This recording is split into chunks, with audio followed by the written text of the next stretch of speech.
Saya nak bagi korang tips untuk jadi content creator yang berjaya.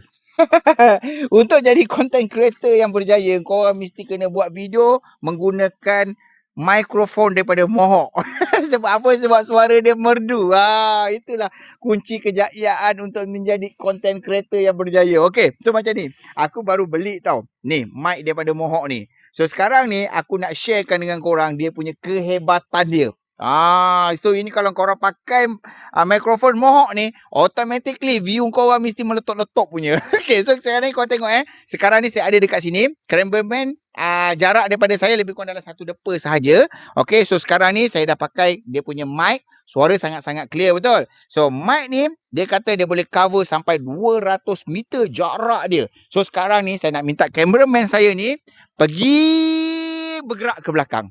Gerak lagi ke belakang, kita nak dengar suara saya ni masih clear ataupun tidak. Okey, lagi belakang. lagi belakang. So kita nak uji sebab Mohawk kot.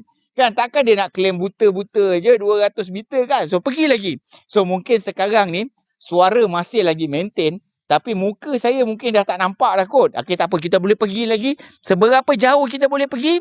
Kita pergi. Supaya apa? Supaya kita dapat dengar dengan jelas suara ni. Okey, clear tak? Muka saya nampak dengan clear lagi tak? Dah tak nampak dah kot.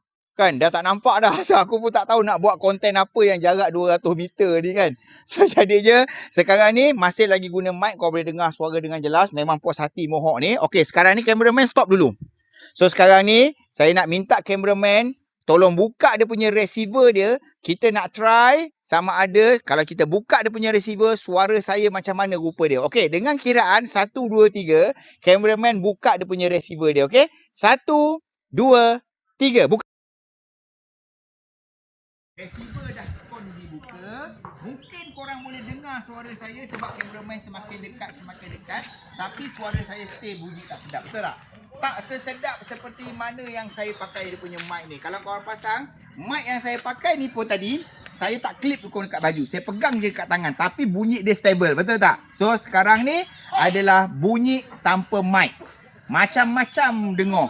Bunyi kambing, bunyi ayam, bunyi orang bersin. Semua bunyi semua sekali. So memang padulah mic daripada Mohawk ni. So jadi kalau korang nak jadi content creator yang berjaya, view yang juta-juta kan, korang mesti kena pakai mic daripada Mohawk ni. Harga dia tak mahal. Kau pergi tengok dekat dalam beg kuning, korang grab sekarang. InsyaAllah pasti korang puas hati. Kalau kau buat affiliate, confirm sale kau mencanak-canak punya daripada dia. Okay, so pergi tengok dekat dalam beg kuning aku, Mohawk punya mikrofon ni. Assalamualaikum.